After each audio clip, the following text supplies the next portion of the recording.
कदमों लाग करो तेजदा, पकड़ के दो पाए हुक्म करत है माशूक, बीच आशिक के दिल माशूक तुम्हारी अंगना, तुम अंगना के माशूक, ए हुक्म इल्म दृढ़ किया, अजुरू क्यों ना होत टूक टूक, अजुरू क्यों ना होत टूक टूक।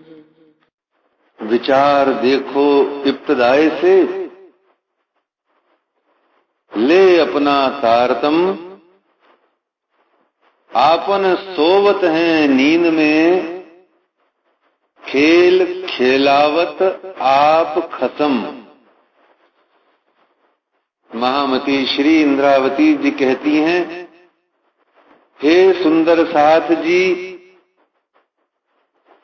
अनादिकाल की उस बीतक पर विचार कीजिए। अब कहूं फेर के मूल मिलावे की बीतक, जो अपनी बीतक है उस मूल मिलावा परम धाम की, उस पर विचार कीजिए। विचार देखो इब्तदाए से, इब्तदा कहते हैं प्रारंभ को। विचार देखो इब्तदाए से, ले अपना तारतम। श्री राज्य महाराज द्वारा दिया गया यह जो दिव्य जागृत तारतम ज्ञान है, इस तारतम ज्ञान को अपने हृदय में बसा करके विचार कीजिए और उस प्रारंभ की बात को विचार कीजिए जो परम धाम की है। क्या है कि उस मूल मिलावा में श्री राज्य महाराज हम सब ब्रह्मात्माओं को नेक फरामोशी नींद दे करके खेल खिला रहे हैं। स्वयं श्री राज्य महाराज आपन सोवत हैं नींद में, खेल खेलावत खत्म। स्वयं सच्चिदानंद परमात्मा हैं जो अपने हुक्म के माध्यम से खेल खेला रहे हैं, खेल देखा रहे हैं। या यूं कहा जाए कि ब्रह्मात्माओं को तो दिव्य परम धाम के अंदर में शाश्वत सदाकाल के लिए अपने चरणों तले विराजमान किया हुआ है और उन्हीं ब्रह्मात्माओं के अपने हुक्म से आत्मा बना करके इस जगत के अंदर में खेल खेलाने के लिए भेज दिया है। ब्रह्मात्माएं खेल देख रही हैं और उन ब्रह्मात्माओं की जो प्रतिबिंबित आत्माएं हैं वह खेल को खेल रही हैं। और खेल को खेलना क्या है? देखना और खेलना के बीच में अंतर्भेद कितना है? तो अंतर्भेद इतना है कि देखते देखते उस पर आसक्ति हुई, आसक्ति होने के बाद में उस पर ममता हुई, ममता होने के बाद उसमें अहमता जुड़ी और यह आसक्ति, ममता, अहमता की जो भावना है, इसी कारण से दिखता हुआ खेल भी हमें खेला हुआ, खिलता हुआ लग रहा है। ऐसा लग रहा है जैसे मानो हम खेल देख नहीं रहे बल्कि खेल रहे हैं। देखने वाला खेल भी सिर्फ दिखाई दे रहा है, खेला जाने वाला खेल भी वास्तव में दिखाई देने वाला है, पर वर्तमान में ऐसा हो रहा है, लग रहा है कि खेल खेला जा रहा है। मूल में दिखाई ही दे रहा है, क्योंकि जो वस्तुतः प्रतीति मात्र होता है उसे देखा ही जाता है। जो दर्पण में प्रतिबिंब होता है उसे सिर्फ देखा ही जाता है। वह प्रतिबिंब अपने आप में कुछ भी करने को सक्षम नहीं होता।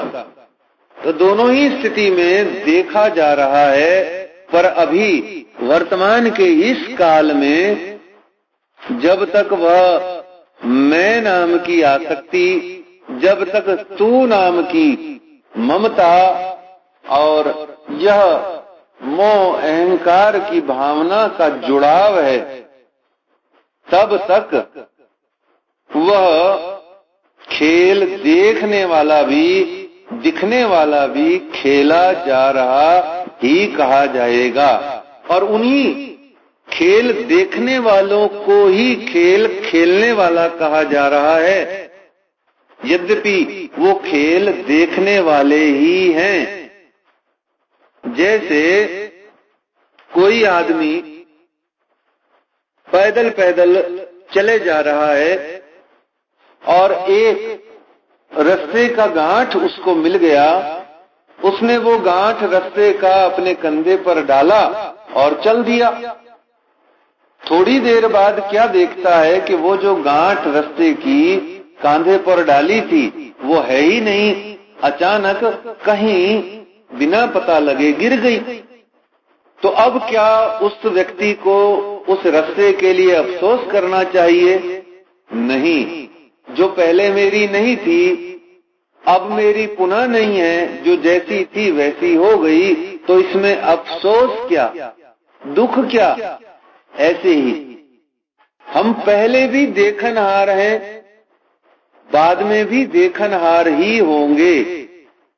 बीच के रास्ते में हम थोड़ी सी देर खेलनहार हैं। यह खेलनहार की भावना को मैं खुदी अहंकार ममता के नाम से कहा गया। जब तक संसार को, सांसारिक कार्यों को, सांसारिक संबंधों को, सांसारिक धन संपदा, मान प्रतिष्ठा आदि को अपना कहते रहोगे, अपना मानते रहोगे, तब तक यह अहमता और ममता का बंधन हमारे साथ लगा रहता है। जैसे ही हमने अहमता और ममता को उपेक्षित करना शुरू किया, इसकी इज्जत सम्मान करना कम कर दिया अपने दिल भीतर में, वैसे से ही ये अहमता और ममता कापूर हो जाती है, उड़ जाती है। क्योंकि जो अहंकारी, अहंकार को जन्म देने वाला अहंकारी होए या जो अहंकार ही होए, उसको जब तक सम्मान मिलता है वो तब तक ही टिकता है।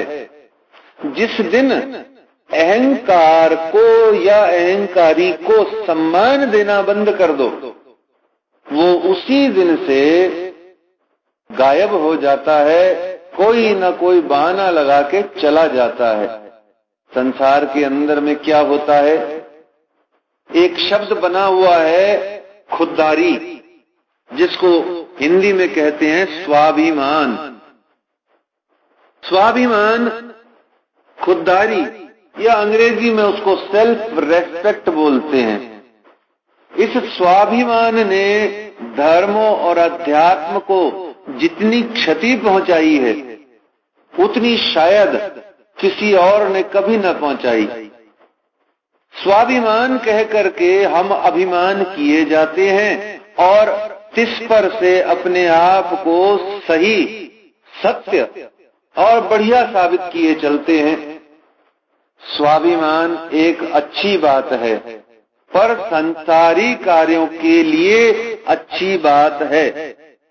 संसार के अंदर में जीना है, स्वाभिमान से जियो, खुददारी से जियो। पर जब संसार को ही उपेक्षित करने की ठान रहे हो तो स्वाभिमान क्या चीज है भाई? ये अभिमान का ही एक स्वरूप होता है। स्वाभिमान, अभिमान, मान। तो इसलिए अपने आप को किसी विध भी अभिमान, मान, सम्मान, अहंकार, ममता आदि में उलझाइए मत। अपने जीवन के सभी कार्य को कर्तव्य परायण होकर के जरूर कीजिए, पर उसके अंदर में उलझने से, उसमें व्यर्थ की आसक्ति रखने से सब कुछ होए या न होए, पर परमात्मा, परम धाम और उनके प्रेम की कदापि उपलब्धि संभव नहीं है। ये देखना और खेलना के बीच में जो आसक्ति है, उसी ने हमको देखने को खेलने के रूप में पलटाया हुआ है। निश्चित जानिए, इस संसार में सभी अनर्थों की जड़ अभिमान है, अहंकार है। अहंकार, अभिमान, ये दोनों अज्ञान जन्य है, अविद्या जन्य है। अज्ञान ने इनको पैदा किया, अविद्या के कारण से वह अहंकार और अभिमान जन्म लेता है। अन्य पुरुष के साथ में हमारा अभिमान और अहंकार चौथे आसमान पर चढ़ जाता है, जबकि भाई बहन के बीच में अहंकार न्यूनतम होता है, बहुत कम होता है। पति पत्नी के बीच में अहंकार बहुत कम होता है, माँ और पुत्र के बीच में तो लगभग होता ही नहीं है। तो जड़ जो है वो अभिमान और अहंकार है। इसी ने अलगाव, दूरी, पृथकता बना रखी है कि मैं हूं, परमात्मा नहीं है। मैं और ये जगत सत्य प्रतीत होता हुआ दिखाई दे रहा है, सामने है, यही सत्य है। इस प्रकार से ये अहंकार और ममता हमको अपने परमात्मा से दूर रखती है। तो श्री महामती इंद्रावती जी कहती हैं कि यदि इब्तदाए से विचार करो तारतम को हाथ में लेकर के, तो यह समझ में आएगा कि आपन सोवत है नींद में, खेल खेलावत आप खसम, कि हम तो निद्रा स्वप्न के अंदर में हैं और यह स्वयं प्रियतम परमात्मा श्री राज महाराज का हुक्म है जो हमको खेल खेला रहा है। यद्यपि परमधाम में अपने चरणारविंद तले विराजमान करके हमको खेल दिखा रहा है। दिखना और खेलना दो ही बातें हैं।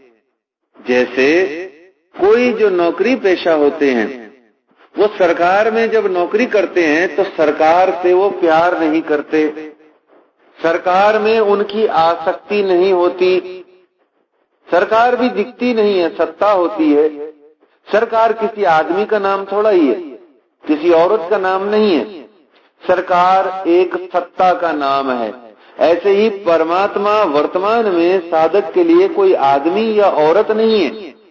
जब तक साकार स्वरूप के दर्शन तक नहीं पहुंच जाते, तब तक परमात्मा किसी भी व्यक्ति के लिए एक सत्ता के अलावा और कुछ भी नहीं है, विद्यमान है सर्वत्र, कण कण में, हर जगह पर।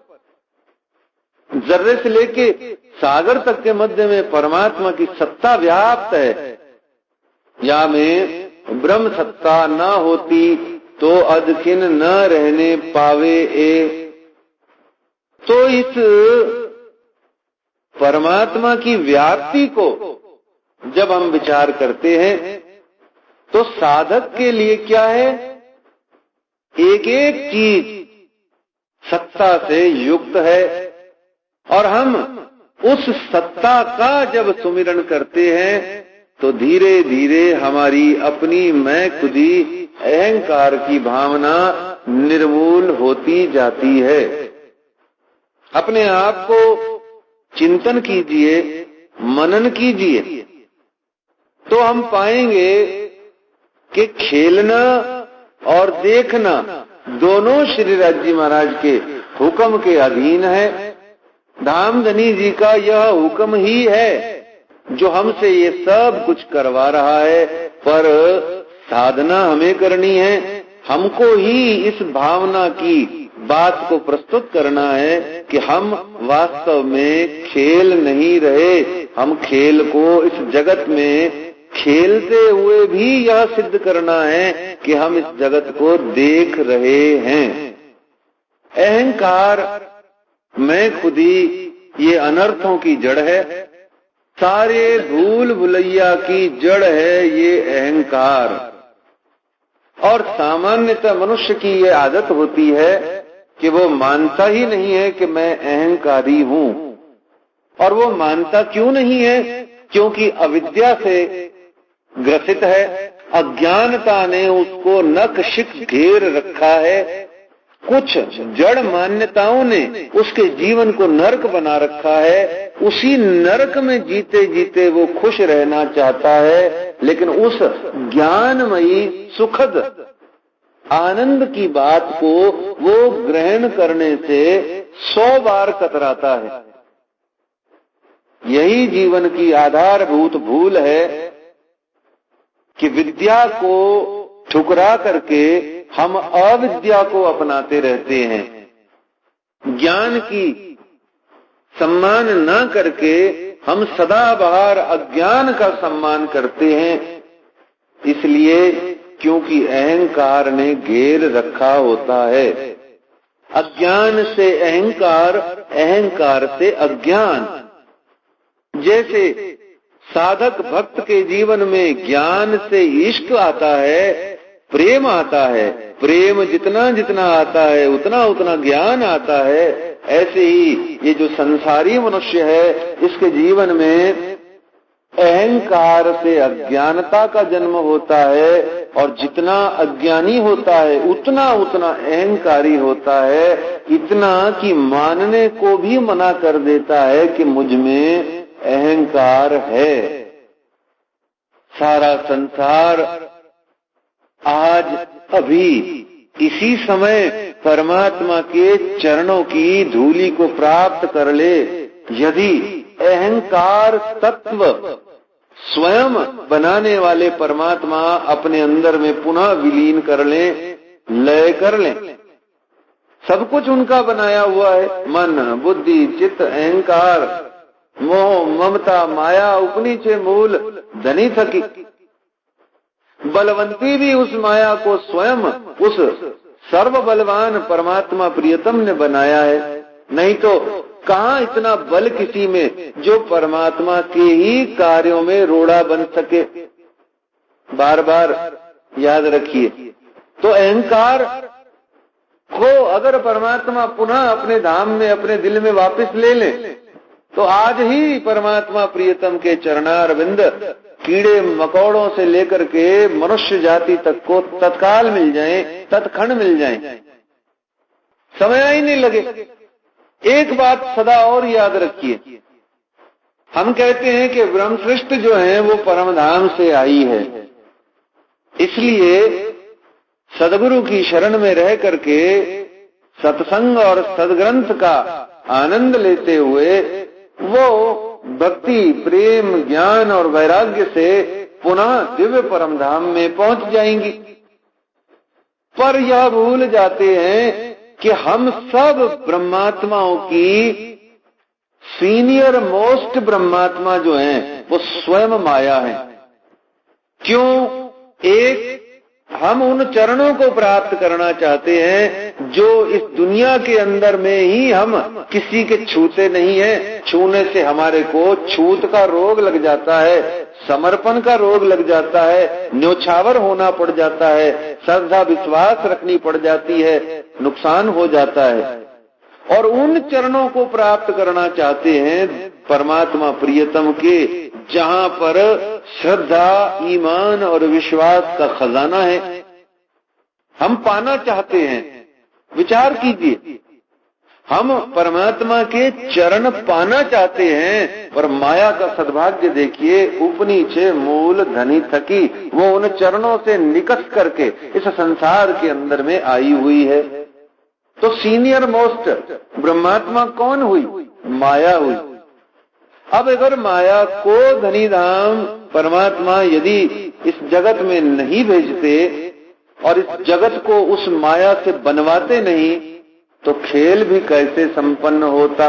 व्यापक, विस्तृत, आनंदमयी सोच जब हमारी होती जाती है, तो इस जगत के अंदर में दुर्भावना, दुर्व्यवहार, दूर दूर शब्द समाप्त हो जाता है, सद सद सद शब्द आ जाता है, दूरता का नाश हो जाता है। कहां से? हमारे भीतर में, हमारी सोच में, हमारे विचार में, हमारे ख्याल में, हमारे भावों में दूर शब्द नष्ट हो जाता है और सद शब्द सदा के लिए समाहित हो जाता है।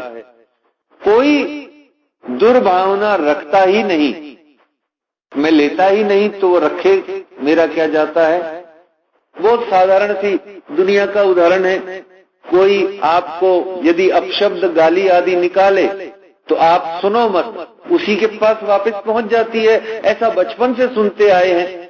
तो यदि किसी के अंदर दुर्भावना है, पर आपको दुर्भावना देखने की बीमारी ही नहीं है, तो किसी के अंदर दुर्भावना है ये भी आपने कैसे देख लिया? कहने को भी कैसे देख लिया? मुंह से सिर्फ बताने को, सिर्फ एक जानकारी भर देने को भी आपने किसी के अंदर में दुर्देख कैसे लिया? आप तो देख ही नहीं सकते। अंधा कभी भी यह नहीं बता सकता कि उस व्यक्ति का फेस इस प्रकार का है, बता ही नहीं सकता, क्योंकि देख नहीं सकता।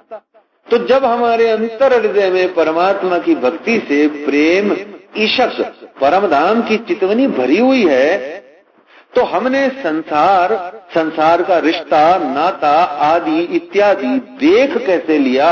वो दूर हमारे जीवन में आ कैसे गया? आ नहीं सकता, देख नहीं सकते। इसी प्रकार से वह जो दुर्भावना है वो हमारे अंदर में नहीं है, क्योंकि हमको परमात्मा प्रियतम का सर्वत्र सत्ता और हुक्म ही हुक्म दिखाई देता है। तो माया कौन है? माया हम सब की बड़ी बहन है। और भी एक बड़ी प्यारी बात कि जिससे घृणा होए, जिससे द्वेष होए, जिससे शत्रुता होए, उसके सामने यदि हम अत्यंत विनम्र स्वभाव से दीनहीन बकरी जेता बल लेके खड़े हो जाते हैं, तो निश्चित जानिए वो हमको निर्बल जान करके तरस खा के छोड़ देता है। अगर हम निर्बल होने के बावजूद भी सबल के आगे अकड़ करके खड़े हो जाते हैं, तो हमारी पिटाई निश्चित है, क्योंकि हम हैं निर्बल, पर हमने व्यवहार किया सबल की तरह। और ऐसे में वह बलवान, क्रूर बलवान माया, दज्जाल हमें निश्चित रूप से मारेगा। लेकिन यदि निर्बल होकर के उसके सामने खड़े हो जाते हैं, तो बहुत अधिक संभावना है कि बख्श दिए जाएं। तो माया बड़ी बहन जी हैं, और जब बड़ी बहन हमने उनको कह दिया, तो निश्चित जानिए कि अपना दुर्भावना, दुष्प्रभाव, कुप्रभाव, जितनी भी ये दुर अन्न वाली भावनाएं हैं, ये हम पर बहुत कम लागू होंगी या होगी ही नहीं। तो ब्रह्मात्माएं बड़ी स्वाभिमान से अपने आप को कहती हैं कि हम ब्रह्मात्माएं हैं, पर कोई माया के दिल में भी तो झांक के देखे।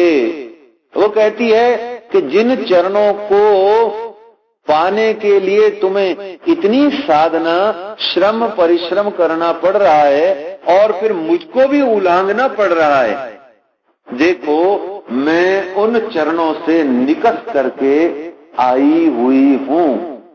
और बड़ी प्यारी दूसरी बात कि जब इस संसार के अंदर में कोई एक विवाहित स्त्री अपने जीते जी अपने पति को दूसरी स्त्री से बात भी करने नहीं देती, मिलना और प्रेम बर्ताव की बात तो कोसों दूर, वो बात भी नहीं करने देती, बात करना भी बहुत दूर, जी भर के आंख उठा के भी नहीं देखने देती, तो फिर जो माया जिन चरणों से निकल करके आई है भला, वो ब्रह्मात्माओं को कैसे करके उन चरणों को थामने देगी?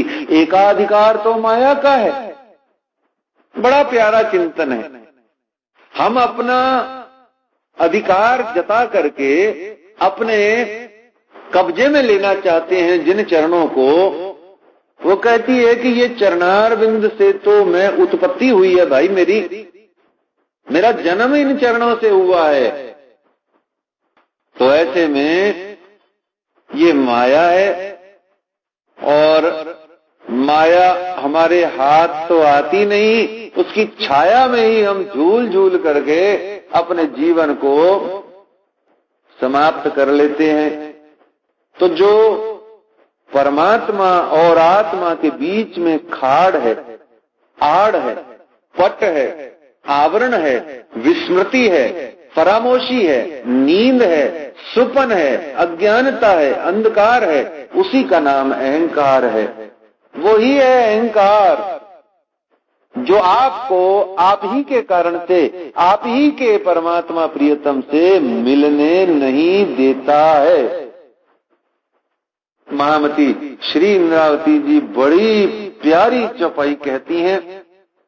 इस एक चौपाई के यदि मंथन में, विस्तृत व्यापक चिंतन में अगर हम अपने आप को खपा दें, तो हफ्ते भर के अंदर तो निश्चित जानिए धाम धनी जी के चरण आपके दिल के अंदर में हैं। पर शर्त इतनी सी है कि किरंतन के दोनों प्रकरण समझ में आने चाहिए पहले। हो मेरी वासना, तुम चलो अगम के पार, और तुम समझ के संगत की जोरे बाबा, ये समझ में आने चाहिए। छोड़े भले ही नहीं हो, अपनाए भले ही नहीं हो, पर समझ में आने चाहिए। मैं लाज मत पत दई रे दुनी को, नीलज होए भया में न्यारा, ये समझ में आना चाहिए। तो वो चौपाई जो महामती श्री इंद्रावती जी हमको देती हैं कि आत्मा और परमात्मा के बीच में तू खुद ही आड़ है, तू खुद ही खाड़ है, तू खुद ही मुसीबत की जड़ है। रामचरितमानस में भगवान श्री राम को जो वनवास होता है, उसकी जड़ कौन है?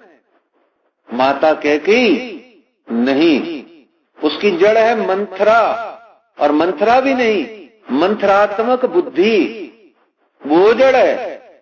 तो इस जगत के अंदर में जो हमारी मयात्मक बुद्धि है, ममकार वाली बुद्धि है, ये जड़ है जो परमात्मा से हमको दूर किए हुए बैठी है।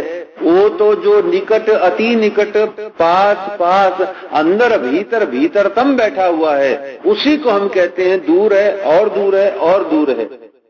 1000 किलोमीटर दूर के तीर्थ करके आते हैं, बड़ा आनंद आता है। 2000 किलोमीटर दूर के तीर्थ को करके आए तो ऐसे लगता है जैसे बस भगवान से मिलके ही आ रहे हैं। और 5000 किलोमीटर दूर के परमात्मा से मिलने जाना होए और बीच में 60-70 किलोमीटर पैदल भी चलना पड़ जाए तो क्या लगता है, बस कल मिल जाएंगे सुबह भगवान। पर भगवान ईश्वर परमात्मा दूर और दूर और दूर। अरे ये पृथ्वी तो क्या, ये सृष्टि, 14 लोक, ग्रह, नक्षत्र, तारे, अष्टावरण, शून्य, 7 शून्य, निराकार, शून्य, इधर भी कहीं नहीं रहता। तो इस दुनिया में कैसे मिल जाएगा वो कहां रहता है? दिल के भीतर में रहता है। और हम उसको क्या कहते हैं? तू दूर रहता है। वो कहता है परमात्मा कि मैं तेरे अंदर में रहता हूं और तेरे अंदर ही रहना चाहता हूं। अरे काहे मुझको बार बार कहती कि आप दूर रहते हो? वो कहते हैं कि मैं जब तेरे को इस दुनिया में भेजा हूं तो मैं खुद ही तेरे अंदर में तेरा रूप धारण करके आया बैठा हूं। तू बार बार मुझको चौथे आसमान पे क्यों कहती है कि मैं चौथे आसमान पे बैठा हूं? थोड़ा सा तो घटा ले, कभी तो तीसरा बोल ले। अरे कभी जी आए तो दूसरा बोल ले, कभी जी आए तो पहला बोल ले। धीरे धीरे घटेगी, तभी तो दिल के भीतर में कहेगी कि मैं बैठा हूं। तो महामती श्री इंद्रावती जी कहती हैं एक चौपाई, और अगर इस चौपाई को दिल के भीतर में धारण कर लिया जाए, सामान्य भ्रम भ्रांतियों से मुक्त होकर के अगर इस एक चौपाई को अंतर मन में लगा लिया जाए, और अनुभूति के साथ में कही जा सकती है ये बात, अनुभव के आधार पर इसे कहा जा सकता है कि 7 ही दिन के भीतर में श्री राज्य सच्चिदानंद परमात्मा के मीठे चरण, नूरी चरण दिल के भीतर में आने से स्वयं परमात्मा भी नहीं रोक सकते।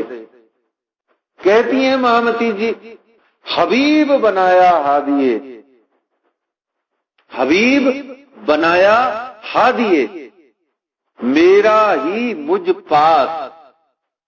हबीब बनाया हादिए, मेरा ही मुझ पास।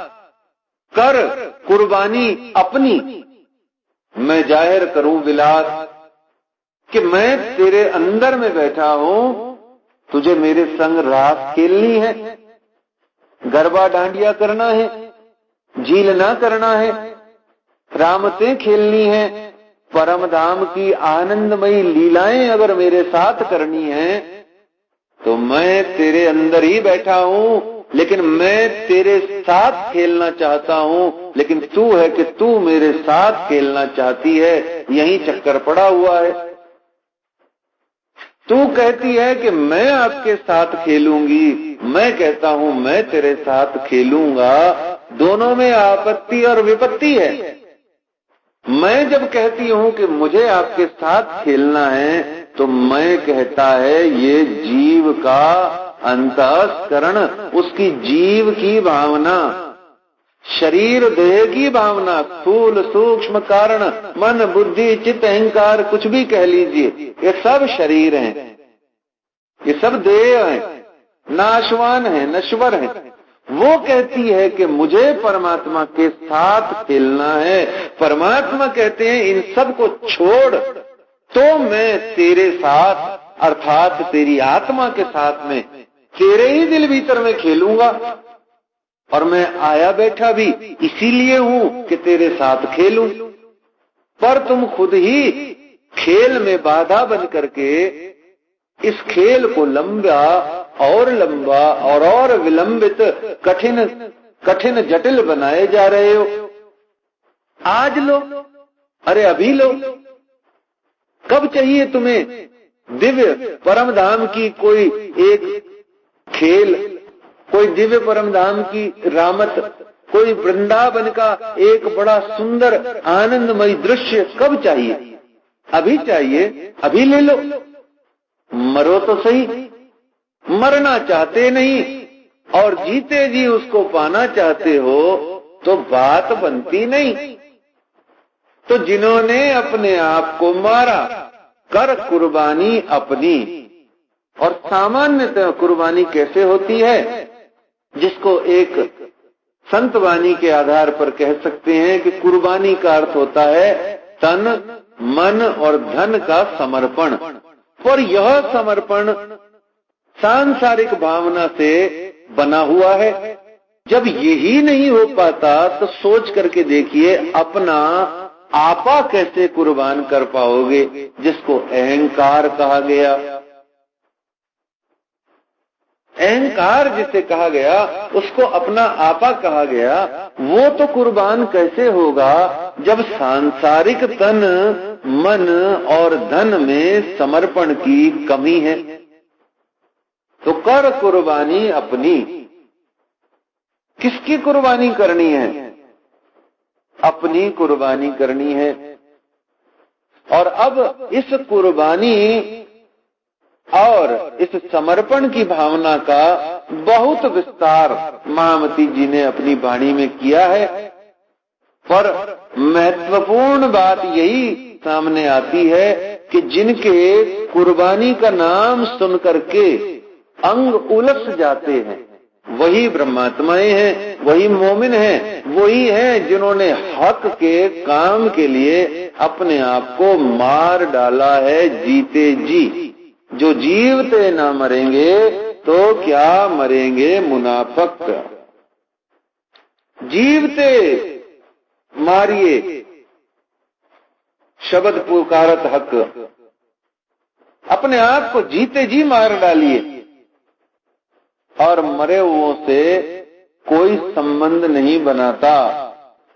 आप मर जाइए, सारे रिश्ते टूट जाते हैं, लेकिन जीते जी मर जाइए तो भी सारे रिश्ते टूट जाते हैं। सामने वाला यदि रिश्ता बनाए रखना चाहता है तो वो उसका आनंद है, उसका चिंता है, उसकी टेंशन है, पर हमने तो संबंध किसी से रखा ही नहीं, हमारा किसी से संबंध है ही नहीं, पर हमें बताने की भी जरूरत नहीं। ढिंडोरा नहीं पीटना कि मैं तो विरक्त हूं, साडा की ना इंदे नाल लेना ना ओंदे नाल लेना। दिन में 20 रोटी खा करके बोलेंगे कि हमारा आहार पे नियंत्रण है, हम तो सिर्फ थाल भोग खाते हैं। बोला थाल भोग में क्या होता है भाई? बोले कुछ नहीं, 5 रोटियां होती हैं, 2 कटोरे खीर के होते हैं, 4 सब्जियां होती हैं, थोड़ी सलाद होती है। आहार पे बहुत नियंत्रण है, हम तो सिर्फ थाल भोग खाते हैं।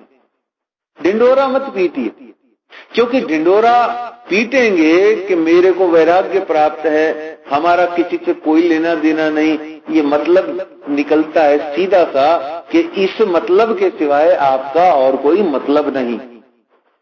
बहुत सीधी सी बात। लेकिन दिल भीतर में साधना से क्या कीजिए, संबंधहीन अंदर से होना है, अंदर संबंध को समाप्त करना है। और अंदर संबंध को समाप्त करेंगे तो कुंठा आएगी, निराशा आएगी, घृणा आएगी, द्वेष आएगा। तो क्या करें? अंदर संबंध समाप्त करने की बजाय अपने दिल भीतर में मूल संबंध को जगाया जाए। और जब मूल संबंध को जागृत करने में लगेंगे तो प्रेम आएगा, इश्क आएगा, निस्बत आएगी, वहदत आएगी, परम नाम की न्यामतें चली आएंगी। तो क्या कीजिए, इस अहंकार का जो जड़ है वो मैं खुदी को हटाना और अपनी कुर्बानी करनी। कर कुर्बानी अपनी कुर्बानी कीजिए। अपनी कुर्बानी कैसे होती है महामती जी ने पूरी वाणी के अंदर में बताया है, पर विषय है कि कौन है मोमिन। मोमिन वो है जो या तो कुर्बान हो चुके हैं या सदा काल सभी पल में परमात्मा के हित के लिए, उनके कार्य के लिए, उनके नाम काम और धाम के लिए कुर्बानी को तत्पर होते हैं। और कुर्बानी क्या? तन की, मन की, धन की, और अपना आपा तक न्योछावर करने को तैयार होते हैं। सुन के पानी किया हराम, इतनी कुर्बानी का जज्बा कि विरह करने का भी फुर्सत ना मिले। इधर हुक्म आया, उधर काम करने में जुट गए और वो काम हो गया। बिल्कुल एक्सप्लेन करने की जरूरत ना पड़े, स्पष्टीकरण देने की जरूरत नहीं। मैं क्यों नहीं आया, मैंने काम क्यों नहीं किया, या मेरे से ये क्यों ना हो पाया। ये स्पष्टीकरण क्या है? बचाव है।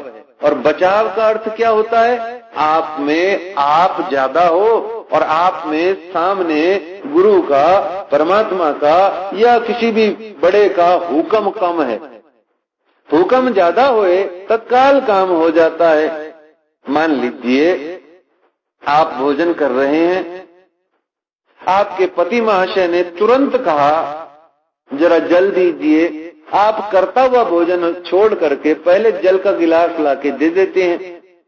अब यही अगर आपको कोई पतिदेव के बजाय कोई और कहे तो आप उसको सुना देते हैं, भाई ठहर तो जा, 2 रोटी तो ढंग से खाने देते हैं ना, पानी भी तो। ये क्या है? ये हुक्म की संभावना, अंदर कम है, इसीलिए स्पष्टीकरण होता है, इसीलिए बात का बेबात होती है। ऐसे ही जब परमात्मा प्रियतम श्री राज जी महाराज का हुक्म, उनसे मिलने की इच्छा अगर दिल भीतर में है तो मैं को छोड़ करके भी है तो ही परमात्मा आपके सामने प्रकट हैं, जाहिर करूं विलास हैं, दिख जाते हैं, आनंद देने के लिए आ जाते हैं, अपना विलास दिखाने के लिए वो रास बिहारी आपके दिल भीतर में प्रकट हो जाते हैं। तो ब्रह्मात्मा कौन? जो सदा काल के लिए कुर्बान होने को तत्पर रहे।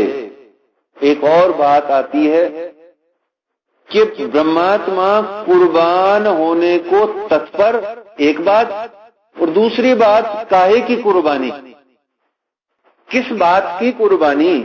मेरा अपना था क्या, है क्या, होगा क्या, रहेगा क्या, जिसको मैं कुर्बान करूं? यह शरीर श्री राज जी के हुक्म से पंच तत्वों ने बनाया, मेरे जाने के बाद पंच तत्वों में विलीन हो जाएगा। मैं इस तन की कुर्बानी यदि करता भी हूं, करती भी हूं, तो काहे की कुर्बानी? मन सूक्ष्म शरीर श्री राज जी महाराज ने मन बुद्धि चित्त अहंकार अंतःकरण बनाया, उनका है, आत्मा द्वारा संचालित और नियंत्रित है। यदि मैं उसकी कुर्बानी करूं भी तो क्या करूं? मेरी कहाँ है वो सूक्ष्म शरीर, वो अंतःकरण मेरा कहाँ है?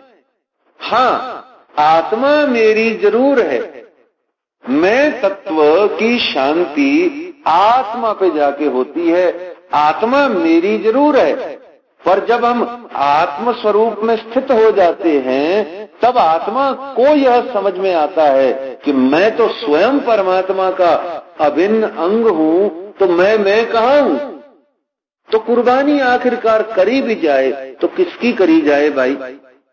और कर के जो कुर्बानी है, अपने पोस्टर लगवाते हैं, जो अपने विज्ञापन छपवाते हैं, हेडलाइन में आते हैं, उनसे पूछो भला आपका था क्या जो आपने कुर्बान कर दिया? आप खुद, आपको मालूम है कि आप खुद के हो के नहीं? अरे आप खुद जो आत्म स्वरूप है, जिसकी अभी आपको पहचान भी नहीं है, वो जो मूल संचालक आपका आत्मा है, उससे पूछ के देखो तो सही। वो तो खुद कहता है कि मैं परमात्मा का अभिन्न अंश हूं। मैं खुद ही, आत्मा कहती है मैं खुद ही मेरी नहीं हूं भाई, तो कुर्बानी किस बात की? इसलिए इस हद दर्जे पर पहुंच करके अंगनाएं आशिक कुर्बान होने का जज्बा रखते हैं। इसीलिए श्री बाईजूराज तेज कुंवर के साथ में विक्रमी संवत 1750 को सुना और चले गए। बाईजूराज तेज कुंवर गई, बोले हम क्या कर रहे हैं, चलो, चले गए। श्री जी साहेब जी ने तन त्याग दिया, बोले हम काहे को लेके पड़े रहे, चलो, चल दो। हमारे बीतक साहब सुनते सुनते 30-30, 40-40 साल हो जाते हैं। तीज और चौथ पे व्रत रख करके हम सारी दुनिया को दिखाते हैं हमारा व्रत है। कोई बेचारा पानी पूछ ले, कोई बेचारा समोसा कचौरी पूछ ले हमसे, हम उसको बड़े भाव से जता करके बताते हैं, नहीं आज तीज चौथ है, मेरा व्रत है। और यदि कोई बिन प्रणामी हो तो उसको समझा के बताते हैं, ये निजानंद संप्रदाय, ये देवचंद्र जी, ये प्राणनाथ जी, ऐसे ऐसे, और देखो आज हमारा व्रत है। भोजन त्याग करके हम भोजन का प्रचार करते हैं। क्यों करते हैं भला? कुर्बानी कर रहे हो या तीज और चौथ को कुर्बानी का बकरा बना रहे हो? अपने विज्ञापन के लिए, अपनी प्रसिद्धि के लिए? विचार करके देखो। पर उस तीज और चौथ का व्रत रख करके न जाने क्या सिद्ध करते हैं भोजन त्याग करके। जैसे निजानंद स्वामी सदगुरु धनी श्री देवचंद्र जी महाराज जब कांजी भट्ट के बीतक सुनते थे, भागवत सुनते थे, और छिद्र दोष ढूंढने वाले दोष ढूंढते रहते थे, तो एक दिन दोष ढूंढ लिया। बोले ये देखो आपका देवचंद्र परम भक्त पट शिष्य कैसा है, ये अनादिकाल से चली आ रही परंपरा एकादशी के व्रत की तोड़ करके ये द्वादशी को व्रत रखता है। भला सोचो कैसा इंसान है ये। अब एकादशी का अर्थ होता है भारत में, हिंदू धर्म में सर्वोच्च व्रत यदि कोई है तो वो एकादशी है। एकादशी का अर्थ होता है 11, और 11 का अर्थ होता है 5 कर्मेंद्रियां, 5 ज्ञानेंद्रियां और एक मन मिलके 11 बनते हैं। 5 5 और 1 11, 11 हुए एकादश। एकादश संस्कृत में कहते हैं 11, 11 को, और उस 11वीं को कहा गया एकादशी, 11th। और उस दिन 5 ज्ञानेंद्रियां, 5 कर्मेंद्रियां और इनके भाई साहब मन, इन पर नियंत्रण रखना है, इन पर संयम रखना है, इनको खुराक नहीं देनी है।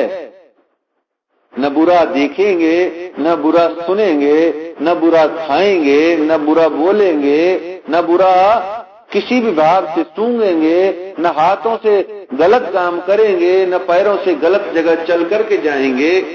इस प्रकार से मन से बुरा सोचेंगे नहीं। एक माह में एकादशी, एक दिन ऐसा कि किसी भी प्रकार का कोई भी आहार ग्रहण नहीं करेंगे। पेट का आहार नहीं, आहार का मतलब अंदर जाने वाला तत्व, विचार, भाव, कुछ भी ग्रहण नहीं करेंगे।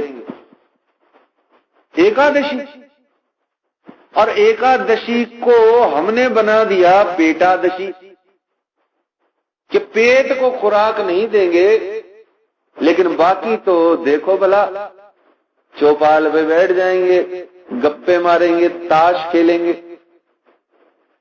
फ्रूट्स खा लेंगे भाई साहब, मावा खा लेंगे, फलारी नमकीन खा लेंगे, चाय भी थोड़ी बहुत चल जाएगी, दूध नहीं चलेगा। पता नहीं क्या क्या सिस्टम बना के एकादशी का पेटादशी कर दिया, और उसके साथ में कितने गर्व से कहते हैं हमारा तो व्रत है, हमारा तो उपवास है। प्रसिद्धि, व्यर्थ के दिखावा। कुर्बानी किस बात की हो रही है? कुर्बानी उस बात की करनी है जो देखने और खेलने के बीच में हमने अपने आप को कुछ मान लिया है, जबकि हम कुछ भी नहीं है। उस कुछ मान लिए हुए की कुर्बानी करनी है, जो कि इस संसार में आकर के मानी, संसार में जाने से पहले छोड़ जानी है, और नहीं भी छोड़ोगे तो छूट जानी है। तो फिर मुसीबत क्या है? तो व्रत रख लो ना। तो देवचंद्र जी महाराज एकादशी का व्रत करते, एकादशी का व्रत नहीं करते, द्वादशी का करते। क्यों करते? जब तक आत्मा को आहार न दे देवे, तब तक अपने इस पापी पेट को आहार नहीं देना, ये भावना रख करके वो करते। और एकादशी को आहार आत्मा को पहले से ही कम मिलता था, कम मिलता था। क्यों? क्योंकि एकादशी को होता है व्रत, उपवास, तो उस दिन चर्चा कथा भी कम समय के लिए होती है, कम समय के लिए होती है। जैसे तीज और चौथ पर हमारे गुरुजन आते हैं तो 15 मिनट का अपना चर्चा कथा करी, जल्दी से वो खिचड़ी का भोग दिखता है, वो लगवाया, फटाफट 2-2 चम्मच खाए और सीधा घर में रसोई में। तो तीज और चौथ हो या एकादशी हो, व्रत उपवास वाले दिन आत्मा को आहार भाई पहले से कम मिल रहा है। और द्वादशी के दिन तो इतना थक जाते हैं एकादशी का व्रत रख के कि द्वादशी को छुट्टी करनी पड़ जाती है, कथा चर्चा की छुट्टी। क्यों? बोले गोलगप्पे खाएंगे, चाट पकौड़ी खाएंगे, कल जो भूखे रहे आज सारी खा खा करके सो के कसर निकालेंगे। तो देवचंद्र जी महाराज बड़े परेशान, बोले 1.5 दिन का फाका हो गया कथा चर्चा से आत्मा का। जो शरीर से सोचता है, जो देह से सोचता है, उसको देह का फाका लगा, पर मुझको तो आत्मा का फाका 1.5 दिहाड़ी का हो गया। आधी दिहाड़ी एकादशी खुद की, एक दिहाड़ी पूरी द्वादशी की। अब रोटी मैं खाऊं तो कैसे खाऊं, मैं कैसे रोटी खाऊं? फूलबाई तो बोली मिहिर राज को भोजन किराए बिना, उनको अपने हाथों से अन्न का ग्रास मुख में दिए बिना तो मैं भोजन कर कैसे लूं? मेरे स्वामी भोजन करें तो मैं करूं, भूख से ही मर गई वो तो। और अगर आत्मा जो हमारी स्वामिनी है, संचालक है, नियंता है, करता है, जो है, अगर हम उसको भोजन कराए बिना इस शरीर को भोजन कराते हैं तो देखने और खेलने के बीच में ये जो कुछ की भावना हमने करी हुई है, ये कुछ ही तो संकट का विषय है। ये कुछ ही है जो खुद खा लेता है, आत्मा को नहीं खिलाता है। तो ऐसे में श्री देवचंद्र जी महाराज द्वादशी को व्रत रखते थे, एकादशी को फर्स्ट क्लास रोटी खाते थे, भोजन करते थे। क्यों? आहार मिल रहा है आत्मा को। हमारे यहाँ तीज और चौथ पर भी व्रत रखते हैं, पर व्रत क्या रखते हैं बस सबका दिल जानता है। हर कोई अपने आप को दर्पण दिखवाए और स्वयं का स्वयं की स्थिति देख ले। बहुत ज्यादा किसी की कोई निंदा या कोई इस प्रकार से भावना व्यक्त करने की आवश्यकता होती नहीं है। तो प्रसिद्धि कुर्बानी की करोगे भी तो किस मुंह से, किसको करोगे? परमात्मा के खाते में, भगवान के खाते में क्या चढ़वाओगे कि देखो मैंने आपके लिए इतना कुर्बान किया। वो कहेंगे भैया पहले तो जो मैंने तुझको सारा कुछ दिया वो ला के मेरे को दे दे, और फिर तेरे पास जो बचे उसमें से कुर्बानी कर तो मैं खाते में चढ़ाऊं। तो जब परमात्मा ने ही सब कुछ दिया और कह करके दिया कि जा और भोग कर, पर ब्रैकेट में एक बात लिख दी कि थोड़ा प्रसाद की भावना से अगर इसको ग्रहण करोगे तो तुम्हारा काम बढ़िया चलेगा, मैं भी तुम्हारे ही दिल में रहूंगा और सदाबहार तुम मेरे साथ में रहोगे। पर हमने वो ब्रैकेट को उड़ा दिया और खुद ही भोग करने लग गए, और अब उस भोग में से कहते हैं लो परमात्मा आपको कुर्बान किया, आपके लिए समर्पण किया, आपको दिया। तो प्रसिद्धि का जो भाव है, पोस्टर लगवाने का जो भाव है, वो बड़ा प्यारा भाव है। कुर्बानी में वो भाव चलता नहीं। तो अंगना आशिक कौन? जिसके सदा बहार कुर्बानी छाई रहती है, कुर्बानी छाई रहती है। और कुर्बानी काहे की? बार बार याद रखिए, काहे की कुर्बानी? कोई कुर्बानी नहीं है। कोई भी तत्व, कोई भी वस्तु, कोई भी पदार्थ, कुछ भी हम कुर्बान नहीं कर सकते हैं, क्योंकि हमारे पास अपना कुर्बान करने योग्य कुछ है ही नहीं। अब इसका कुटिलता और धूर्तता से अर्थ निकाल के न बैठ जाएं कि जब हमारा कुछ है ही नहीं तो किसी को कुछ देवे ही क्यों। ये भी मत सोच के बैठ जाएं हाथ पर हाथ धर के, क्योंकि बहुत चालाक हैं हम, बहुत धूर्त। ये माया दज्जाल बड़ा धूर्त है, फेर फेर करके बुद्धि को ऐसा फेरता है कि बस पूछिए मत। तो मोमिन कौन है? तो कहा गया मोमिन वो है जो कुर्बान कर देते हैं अपना आपा। और वास्तव में हमने जिसको अपना माना है वही अभी वर्तमान के कालखंड में वो ही हमारा अपना है। उसका नाम है अज्ञान जनित अहंकार। उस अज्ञान जनित अहंकार को ही परमात्मा पर कुर्बान करना है। और कहा भी जाता है संतों की वाणी में कि भगवान तेरे पैसे के नहीं, तेरे भोजन के नहीं, तेरे भाव के भूखे हैं। कहते हैं ना, सभी संत कहते हैं। और भगवान भोग लगे हुए थाल में से जो तेरा अहंकार का भाव होता है उसको खा जाते हैं, और भक्ति भाव को भी खा जाते हैं। अहंकार के भाव को इसलिए खा जाते हैं क्योंकि पलट करके तुमको प्रसाद देना होता है, और तुम्हारे भक्ति भाव को इसलिए खा जाते हैं कि पलट करके तुमको प्रेम प्रसाद देना होता है। तो जो हमने अपना कुछ कालखंड के लिए अपना कुछ मान रखा है, उसको कुर्बान कर दो। हाँ, निश्चित रूप से खेलने और देखने के बीच की ये जो समय की अवधि है, जिसको जगत संसार कहते हैं, इसमें हमने अगर अपना कुछ मान रखा है या जो कुछ माना हुआ हमारा अपना है, उसका नाम है अहंकार। उस अहंकार को ले जाइए, परमात्मा के चरणों में कुर्बान कर दीजिए। निश्चित जानिए वो प्रियतम परमात्मा के चरण बहुत पहले से आपके हृदय में ही हैं, हृदय में ही रहेंगे, हृदय में ही थे। बल्कि और अच्छे से कहा जाए तो परमात्मा प्रियतम के चरण आप ही हैं।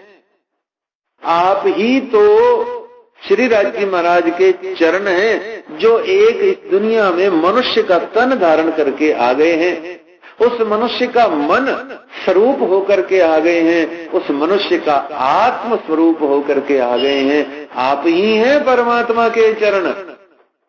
अब विचार कीजिए, अपने आप को आईने में देखिए, दर्पण में देखिए कि कौन से एंगल से आपका यह जो मन, बुद्धि, चित्त, अहंकार, स्थूल शरीर आदि है, ये परमात्मा का चरण प्रतीत होता है। विचार कीजिए, श्री राज जी महाराज के चरणारविंद को स्थूल से देखिए, क्या आपका यह स्थूल शरीर उनके चरण के रूप में आपको दिखाई देता है? श्री राज जी महाराज के हृदय की प्रेम इश्क की भावना पर विचार कीजिए, क्या आपका अंतःकरण आपको परमात्मा प्रियतम के इश्क प्रेम आदि के स्वरूप में दिखाई देता है? नहीं देता तो क्या कीजिए? प्रयास कीजिए, अभ्यास कीजिए, उपाय कीजिए, उद्यम कीजिए, पारायण, श्रवण और चिंतन कीजिए। निश्चित रूप से दिखाई देगा, क्योंकि आप वो ही तो हैं। तो मोमिन कौन है? मोमिन वो है जिनका मन, बुद्धि, चित्त, अहंकार, तन, मन, धन, मन, कर्म, वचन सब कुछ परमात्मा के चरण शरण है और कुछ भी नहीं है। एक सद्गुरु, सत्संग और सदग्रंथ के अलावा मोमिन किसी को अपना नहीं मानते। अगर इन सब के अलावा किसी और को अपना मानना पड़े तो संसार लगत अगिन। श्री देवचंद्र जी महाराज को 11 वर्ष की उम्र से संसार पसंद नहीं रहा।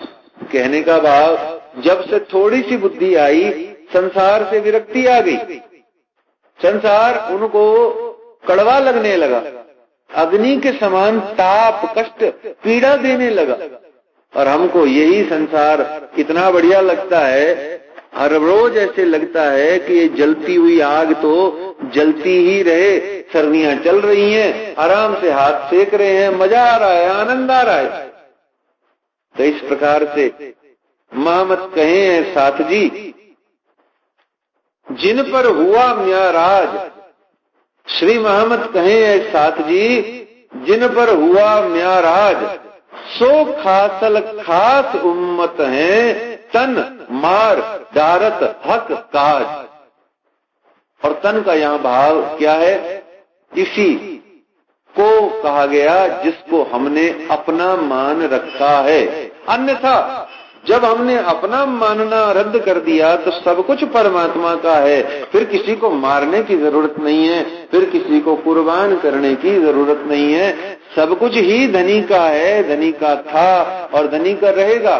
तो फिर मैं क्या, मेरा क्या, कुर्बानी किस बात की?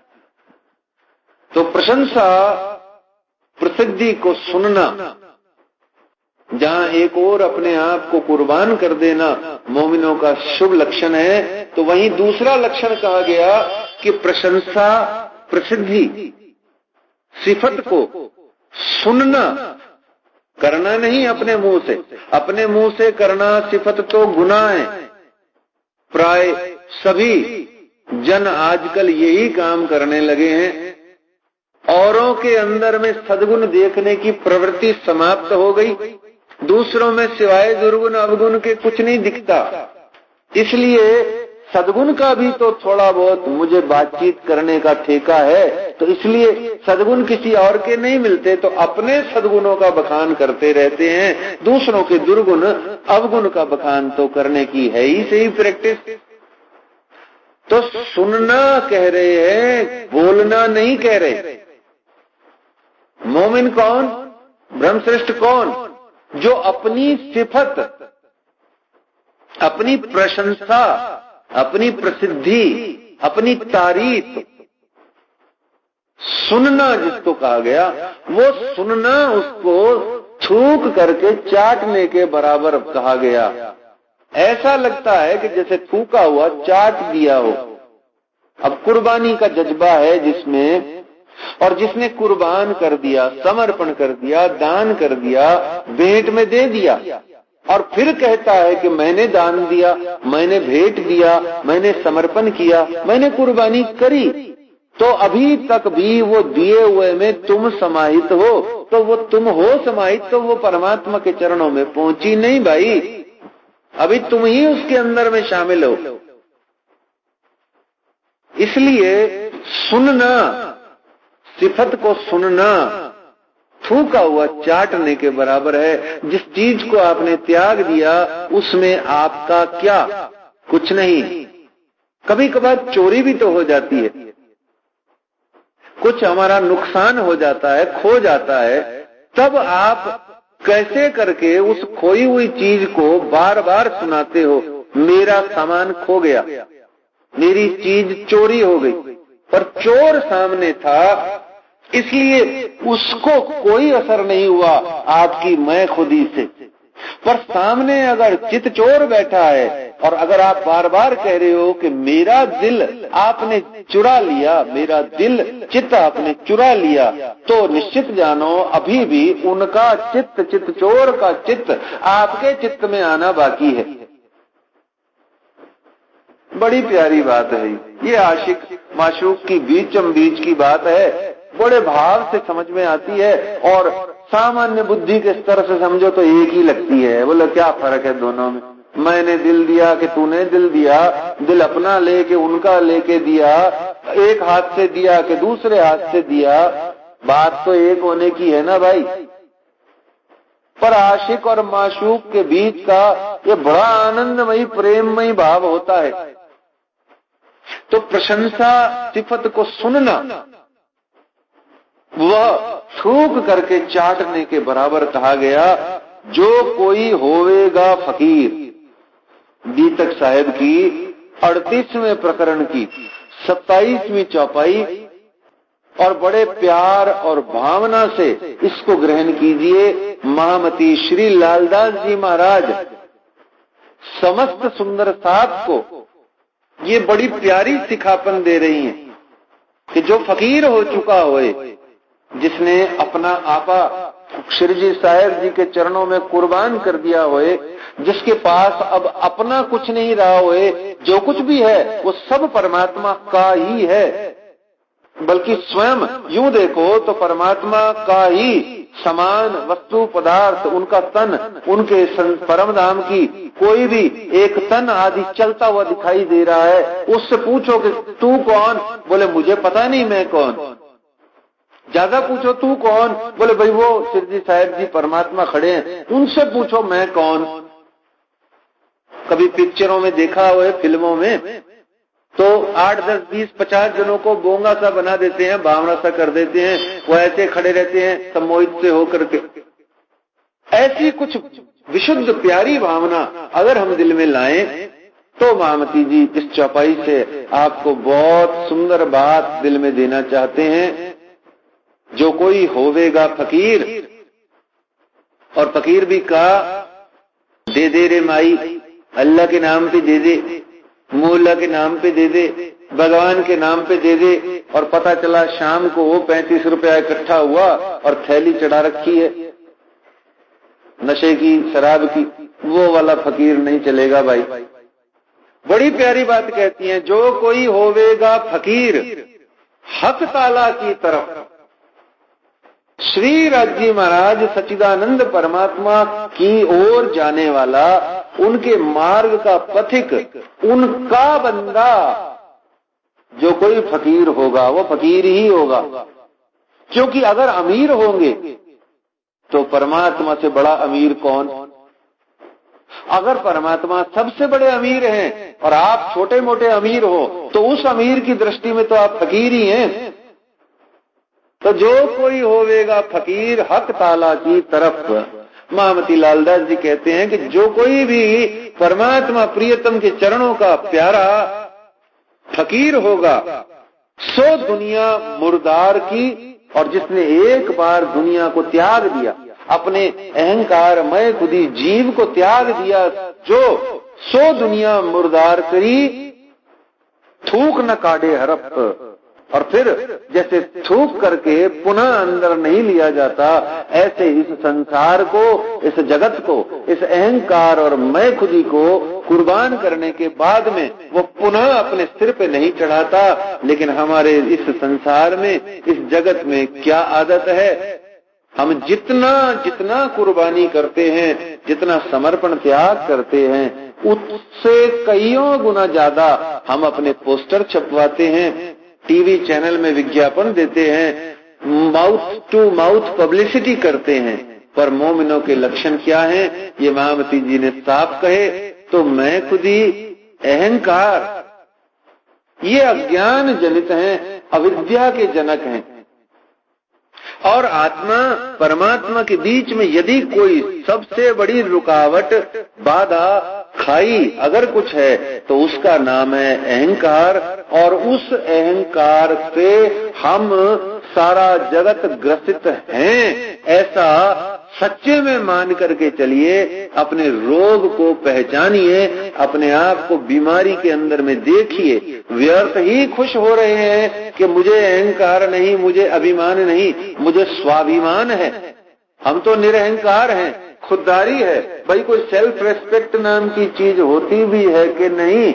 उस सेल्फ रेस्पेक्ट को भी जरा सेल्फ इंस्पेक्शन से देख लीजिए। उस स्वाभिमान को भी स्व अनुसंधान से जरा खोज लीजिए। उस स्वाभिमान की आड़ में कहीं ये अभिमान ही तो नहीं जो बार बार हमारी इस प्यासी आत्मा को जल रूपी परमात्मा से मिलने नहीं दे रहा। विचार देखो, इब्तदाई से ले अपना तारतम, आपन सोवत है नींद में, खेल खेलावत आप खत्म।